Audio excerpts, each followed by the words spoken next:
आपके मरने के बाद आपके प्यारों का क्या होगा। 4 माह तक घर में वापस बॉलीवुड लॉलीवुड मूवीज गानों का मुकम्मल राज हो चुका होगा। हम और आप चाहे जितने भी लोगों के महबूब क्यों न हो, हम कुछ नहीं, हमारी कोई औकात नहीं। हम खुद को ऐसे ही वहम में पूरी जिंदगी लिए घूमते हैं कि शायद मेरे बगैर दुनिया नहीं चलेगी। न जाने कितने लोगों की कब्रों से ये कब्रिस्तान भरे पड़े हैं जो ये सोचते थे कि हमारे बगैर दुनिया कैसे चलेगी। अस्सलाम वालेकुम, welcome to expose the reality. आपको दफना करके वापस आते ही आपके लवाहिकीन का ध्यान रुखसत होते हुए मेहमानों के खाने के बंदोबस्त की तरफ जाएगा कि उन्हें खाना खिलाकर रुखसत करते हैं। एक हफ्ता गुजरने के बाद आपके बच्चों के स्कूल वापसी का सिलसिला शुरू हो जाएगा। दूसरे हफ्ता गुजरने के बाद अफसोस करने आने वालों का आना जाना बहुत कम हो जाएगा। 3 हफ्तों तक आपकी कब्र की जियारत रोजाना से 2 या 3 दिन बाद आ जाएगी। 1 माह गुजरने के बाद घर में वापस टीवी चलना शुरू हो जाएंगे। तकरीबन 1.5 माह बाद आपके बच्चे वापस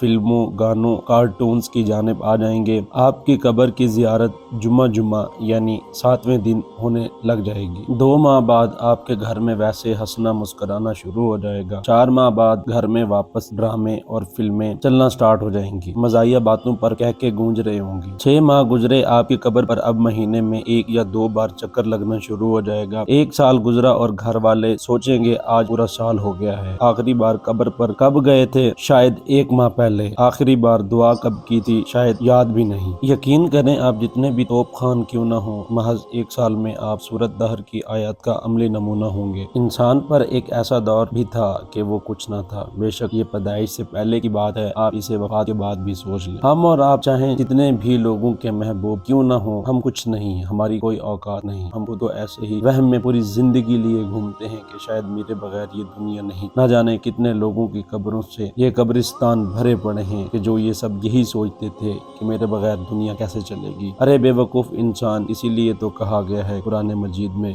कि कसम है ज़माने की, इंसान खसारे में है मगर वो लोग नहीं जिन्होंने ईमान लाया और नेक अमाल की। तो दोस्तों, सिर्फ और सिर्फ इसी बात पर फोकस कर लो। तुम चाहे आज दुनिया में वजीर आजम हो, वजीर आला हो, MNA हो, MPA हो, या आपका इंडस्ट्री में बहुत बड़ा मकाम है, किसी बड़े ओहदे पर फैज हो, दुनिया की हर चीज तुम्हारे पास मौजूद है, लेकिन याद रखना तुम्हारे मरने के 1 साल के बाद तक तुम कब्र में भी खत्म हो चुके होगे और तुम दुनिया में भी खत्म हो चुके होगे। सिर्फ एक सूरत में तुम्हारा नाम जिंदा रह सकता है कि अगर तुम ईमान लाओ और लोगों के साथ भला करते रहो। मैं आपसे गुजारिश करता हूँ कि जिनके बुजुर्ग वफात पा चुके हैं, अल्लाह तबारक व तआला से दुआ करते हैं कि अल्लाह उन सबको जन्नतुल फिरदौस में आला मकाम अता फरमाए और हमें इस चीज के लिए बावर फरमा दे कि हमने भी एक दिन मरना है। तो मुझे और मेरे देखने वालों को इस दुनिया में नेक अमाल करने की तौफीक इनायत फरमा। मेरा अल्लाह, तू तो रब्बुल आलमीन है, तू हम पर रहम फरमा, तू हम पर करम फरमा, आमीन या रब्बुल आलमीन। मजीद ऐसी वीडियोस देखने के लिए हमारे चैनल को देखते रहें, एक्सपोज द रियलिटी। शुक्रिया।